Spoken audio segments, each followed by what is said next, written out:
What are belief and values? What are belief and values? Belief refer to the cognitive component of attitude and form the ground on which attitude stands. याद रखिएगा, belief या value की बात करें तो ये वो ground होता है जिसके ऊपर पूरा का पूरा एटीट्यूड स्टैंड करता है. Believe in democracy as a political ideology. आपका बिलीफ कुछ भी हो सकता है, जैसे भगवान में विश्वास, जैसे डेमोक्रेसी में विश्वास, जैसे इक्वालिटी में विश्वास, जैसे फ्रीडम में विश्वास.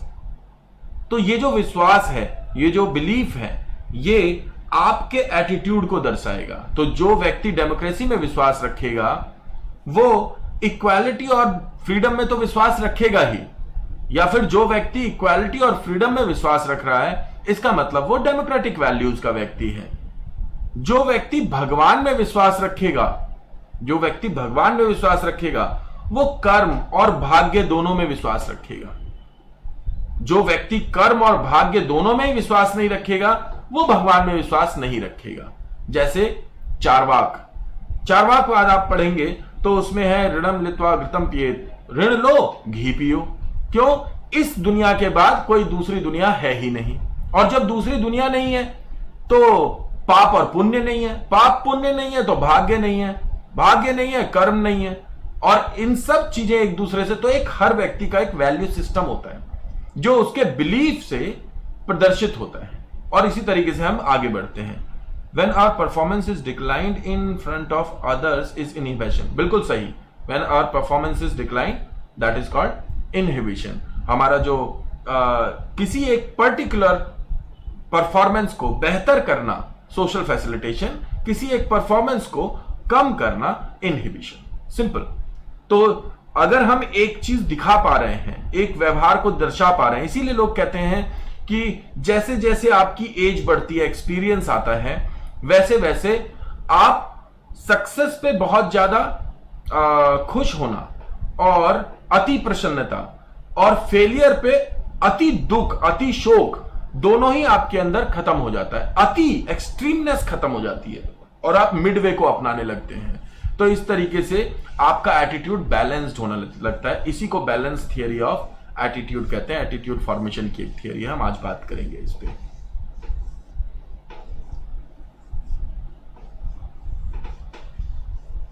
हाँ ठीक है, चलिए आगे बढ़ते हैं. वैल्यूज आर एटीट्यूड और बिलीव दैट कंटेन शुड और ought aspect just such as moral और ethical values.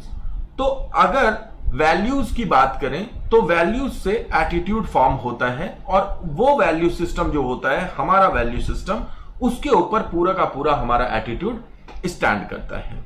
4 significant features of attitude. ये 4 वो महत्वपूर्ण फीचर्स हैं एटीट्यूड की, जिसमें कि सबसे पहले है सिंप्लिसिटी और कॉम्प्लेक्सिटी. सिंप्लिसिटी और कॉम्प्लेक्सिटी. कभी कभी मल्टीप्लेक्सिटी भी होती है, यानी एक ही व्यवहार सिंपल होने के साथ साथ कॉम्प्लेक्स भी हो सकता है. तो सिंप्लिसिटी एंड कॉम्प्लेक्सिटी.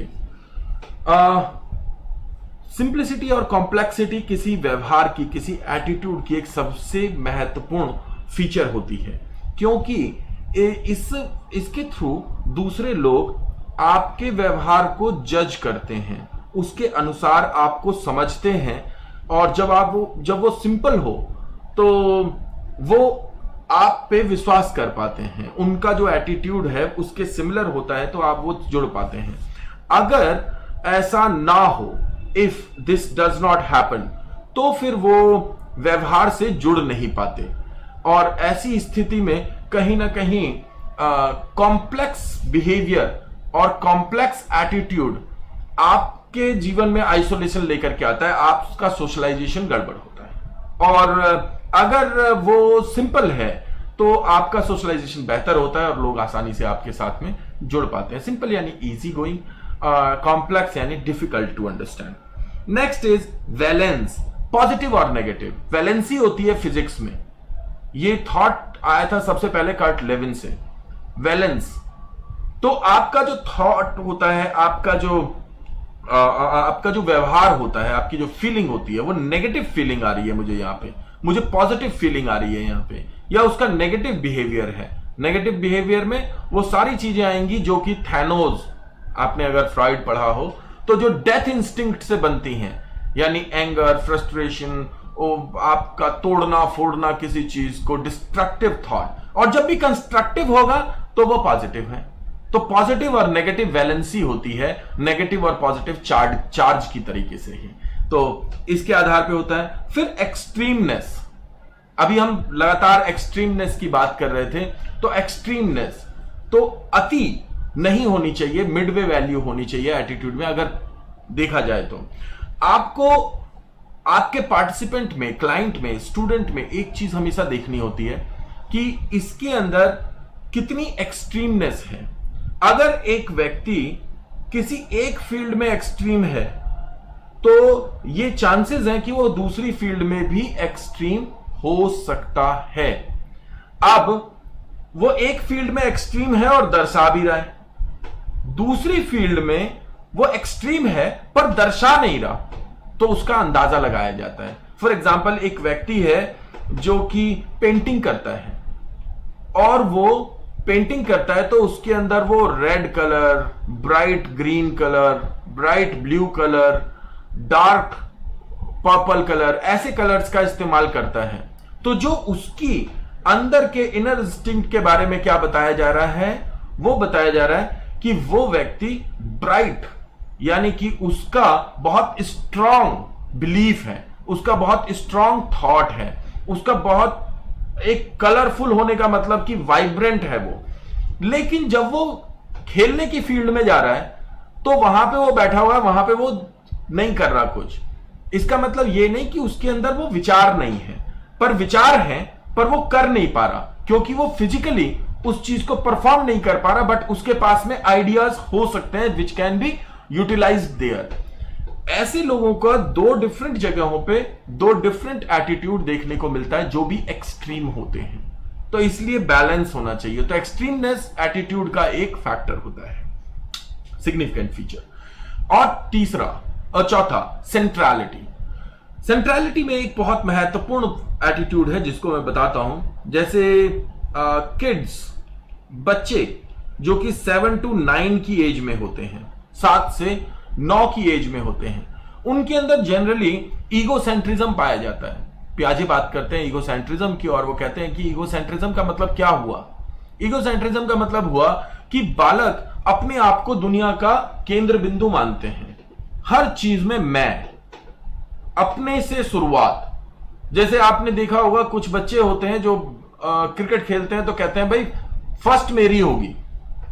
अगर एटीट्यूड अगर आपको बड़ों में भी दिखे तो ये सेंट्रलिटी कहलाता है। और हमारे अंदर होना कैसा चाहिए, तो डिसेंट्रेशन होना चाहिए। कैसा होना चाहिए? डिसेंट्रेशन होना चाहिए। पर अगर पूरे तरीके से पेरिफेरल एटीट्यूड हुआ, वो भी नेगेटिव है। यानी हम अपनी फीलिंग्स को कभी भी ध्यान नहीं दे रहे, तो कहीं ना कहीं जाकर के आपके अंदर क्या कहेंगे उसको, आप ब्रेक अवे हो जाएंगे अपने आप से। जैसे एडलर कहते हैं कि लगभग 40-50 की एज में आप अपनी लाइफ के उस पड़ाव पे होते हैं कि आप पीछे मुड़ करके देखते हैं और फिर आप में एक बदलाव आता है। जो लोग बहुत एग्रेसिव होते हैं उससे पहले, वो वहां पे जाकर के बहुत ज्यादा शिथिल हो जाते हैं, पीसफुल, पेशेंटफुल हो जाते हैं। लेकिन जो पहले तक पीसफुल होते हैं वो बहुत एग्रेसिव होने लगते हैं। तो ये अंतर आपको किसी पर्सनालिटी में देखने के लिए मिलेगा। ये इस केस में ज्यादा होता है जब आप सेंट्रलिटी आपके एटीट्यूड का एक महत्वपूर्ण हिस्सा होती है। ठीक है जी।